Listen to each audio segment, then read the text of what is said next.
Hello friends, welcome to my channel. AP EAMCET వాళ్ళకి మనకి results అయితే రిలీజ్ చేశారు. తెలంగాణ వాళ్ళకి కూడాని.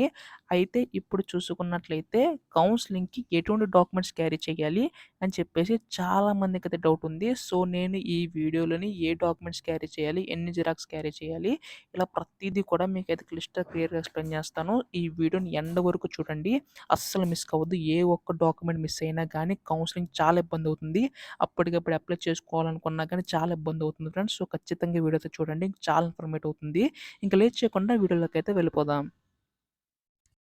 సో, మీరిక్కడ చూస్తున్నారు కదా!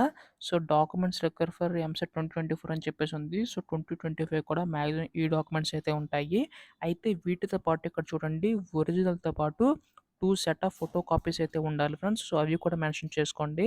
అండ్ అలాగే first of all rank card అయితే డౌన్‌లోడ్ చేసుకోండి. మీకు ఒక ర్యాంక్ కార్డ్ అయితే ఇస్తారు కదా! రిజల్ట్ రిలీజ్ చేసిన తర్వాత ఏపీ మరియు తెలంగాణ వాళ్ళకి ర్యాంక్ కార్డ్ అయితే ఇచ్చారండి. అదైతే కంపల్సరీగా అయితే ఉంచుకోండి. హాల్ టికెట్ అయితే కంపల్సరీగా అయితే ఉండాలి. అలాగే డేట్ ఆఫ్ బర్త్ సర్టిఫికేట్ అయితే ఉండాలనమాట. ఆర్ ఎల్స్ మీకు ఎస్ఎస్‌సి సర్టిఫికేట్స్ మార్క్ మెమో ఉన్నా గానీ సరిపోతది. అలాగే స్టడీ సర్టిఫికేట్ సంబంధించి మన సిక్స్త్ నుంచి ఇంటర్మీడియేట్ వరకు ఏదైతే ఉంటుందో అవైతే ఉండాలండి. అలాగే టీసీ ట్రాన్స్‌ఫర్ సర్టిఫికేట్ అయితే ఇస్తారో అదైతే ఉండాలి. మెమోరీ డే ఆఫ్ మార్క్స్ అంటే మనకి ఇంటర్మీడియేట్ మార్క్స్ మెమో అయితే ఉంటది చూడండి, అది కూడా ఉండాలి. బట్ కౌన్సెలింగ్ సంబంధించి మీరైతే మేనేజ్ చేసుకోవచ్చు. షార్ట్ మెమోస్ అయితే ఉంటాయి. అవైతే ఉంటే సరిపోతుంది. అలాగే ఓసీ వాళ్ళకి మెయిన్‌గా ఈడబ్ల్యూఎస్ కేటగిరీలో ఉంటే మాత్రం ఇప్పుడే అప్లై చేసుకోండి. తర్వాత అప్లై చేద్దామంటే కొద్దిగా లేట్‌గా అయితే వస్తది. సో, ఎప్పుడప్పుడు అప్లై చేయడానికి డిలే అయితే అయ్యే ఛాన్స్ ఉంది. సో, అటు వ్యాలిడ్ అయితే చూసుకోండి. మాక్సిమం మనకి ఈ యొక్క 2025 ఇయర్ సంబంధించి ఈ యొక్క ఈడబ్ల్యూ సర్టిఫికేట్ ఉంటే మంచిది ఫ్రెండ్స్. అలాగే మనకి బీసీ, ఎస్టీ, ఎస్సీ కేటగిరీ వాళ్ళు చూసుకున్నట్లయితే మనకి ఇంటిగ్రేటెడ్ కమ్యూనిటీ సర్టిఫికేట్ అయితే ఉండాలి.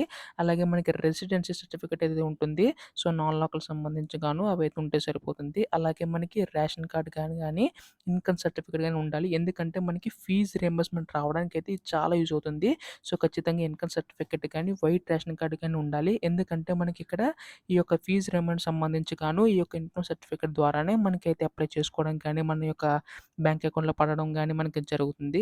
అలాగే లోకల్ స్టాట్ సర్టిఫికేట్, అలాగే మనకి రెసిడెన్స్ సర్టిఫికేట్ 7 ఇయర్స్ సంబంధించి కానీ ఈ డాక్యుమెంట్స్ అన్నీ కూడా మాక్సిమం మీ దగ్గర ఉండేలా చూసుకోండి. మెయిన్‌గా ఓసీ వాళ్ళైతే ఈడబ్ల్యూఎస్ అప్లై చేసుకోండి.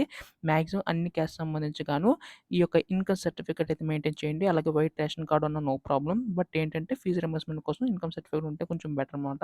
సో, ఈ విధంగా మన డాక్యుమెంట్స్ అన్నీ కూడా క్యారీ చేసుకోండి. తర్వాత రాబోయే కౌన్సెలింగ్ ప్రాసెస్ ఇది ఏ టు జెడ్ ప్రతీదీ కూడా మన ఛానల్ మీకొస్తుంది. అందుకోసం వెంటనే ఛానల్ అయితే సబ్స్క్రైబ్ చేసుకోండి. అస్సలు మిస్ కాకూడదనుకుంటే మాత్రం.